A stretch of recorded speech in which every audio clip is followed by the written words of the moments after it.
MP की agriculture के बारे में यहाँ पर बात करें। एमपी की एग्रीकल्चर एक एमपी एग्रीकल्चर डोमिनेंट स्टेट है। यहाँ पर हम क्रॉप्स के बारे में पढ़ेंगे और मैं यहाँ पर एक सिंपल क्रॉप्स के एक कोड में आपको सारे क्रॉप्स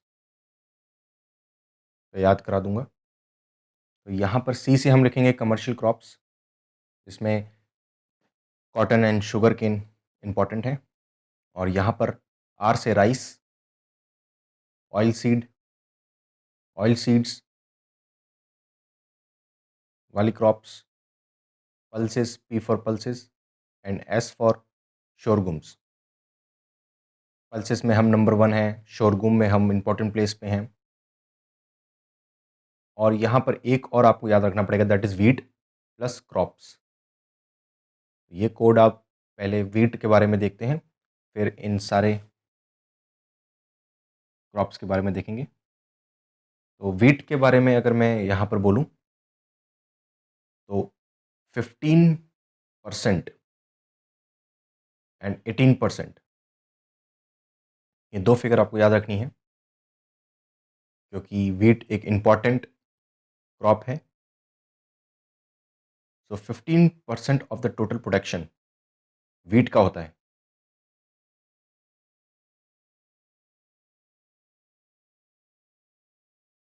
एंड ये दोनों ही फिगर आपके लिए बहुत इंपॉर्टेंट है, क्योंकि प्रोडक्शन वीट एक मेजर क्रॉप है। तो ये एरिया वाइज है, 15% जो है वो एरिया वाइज, जितना भी एरिया एग्रीकल्चर के अंडर में आता है एमपी में, उसमें 15% एरिया वीट का है। And quantity wise 18%। तो जितना भी क्रॉप्स क्वांटिटी एमपी प्रोड्यूस करता है उसका 18% वीट है। Wheat is rabi crop, wheat is rabi crop and rabi crop winter की क्रॉप होती है। अगर हम यहाँ पर राबी और खरीफ के बारे में थोड़ा सा याद रखने की कोशिश करें तो आप इंडिया का मैप को इमेजिन कर सकते हैं। फिर यहाँ से ट्रॉपिक ऑफ कैंसर पास हो रही है, तो यहाँ पर नीचे की तरफ जो होता है, ट्रॉपिक ऑफ कैंसर के नीचे की तरफ टेम्परेचर ज़्यादा रहता है और ऊपर हमारे नॉर्थ में टेम्परेचर कम रहता है, विंटर्स एक्सट्रीम पड़ती हैं। तो यहाँ पे रावी नदी भी बहती है, तो आप रावी को लिख सकते हैं कि एक विंटर क्रॉप है। तो Ravi is a winter crop, is a winter crop and kharif is a summer crop. तो समर सीजन में इसकी ग्रोथ होती है, खरीफ की और राबी की विंटर में। यहाँ पे हम मेजर क्रॉप जो वीट है, हम सेकंड रैंक हैं इंडिया में वीट में। MP is on second rank and the wheat require 75 to 100 centimeter rainfall, and we can easily remember it by A plus B plus C.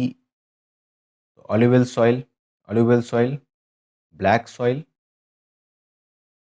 ये दो important soil हैं जिसमें ये ग्रोथ होती है वीट की। एंड चंबल वैली, तो जैसे ही आप वैली को याद रखेंगे, Chambal valley, Narmada valley, Narmada Son valley, क्योंकि वैली में ही अलुवियल सॉइल मिलती है। तो यहाँ पर Chambal valley, Narmada valley, Son valley, eastern Malwa region, it is a rabi crop of MP.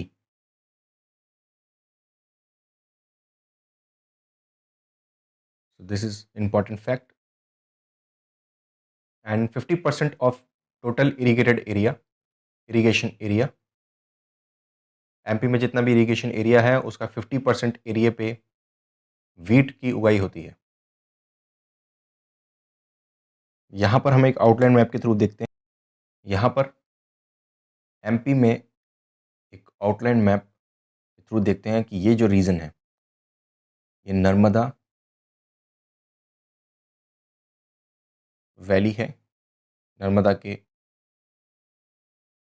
यहीं से निकलती है नर्मदा, और सोन वैली बोल सकते हैं। तो रायसेन, होशंगाबाद, तो होशंगाबाद फर्स्ट रैंक है वीट प्रोडक्शन में, सेकंड रायसेन है। ये इंपॉर्टेंट डिस्ट्रिक्ट हैं वीट के लिए। और अगर मैं यहाँ पर चंबल वैली को एक्सटेंड करूँ,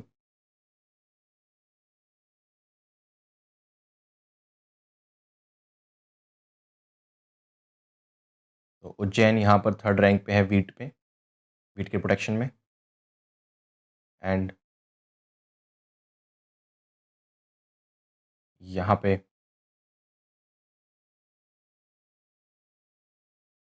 रीजन जो है साउथ, भोपाल, इवन अशोकनगर, विदिशा को तो आप जानते ही हैं, सेंटर में Bhopal. So the north region and centre region is for wheat.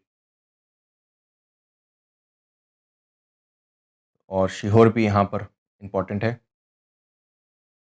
ये सारी डिस्ट्रिक्ट, नरसिंहपुर, सब इम्पॉर्टेंट डिस्ट्रिक्ट्स हैं वीट के लिए। अशोकनगर, विदिशा इन तो फेमस है। सागर, दमोह, नर्मदा सोन वैली के इन्फ्लुएंस में आती हैं। वैली है, अलुवियल सॉइल है, ब्लैक सॉइल यहाँ पर मिलती है। तो इस तरीके से आप याद रख सकते हैं कि किस तरीके से अलुवियल सॉइल, ब्लैक सॉइल के मिलने से यहाँ पर। तो department of agriculture says that central region is for wheat in MP.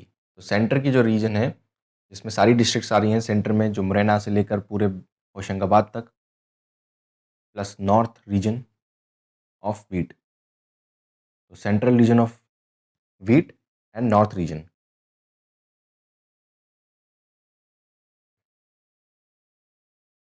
75 to 100 centimetre rainfall, सारी डिस्ट्रिक्ट जो थी। और मैंने आपको सिंपल कोड में ABCV में बताया, चंबल वैली। तो आप ये सारी जो डिस्ट्रिक्ट बीच में हैं वो याद रख सकते हैं वीट के लिए।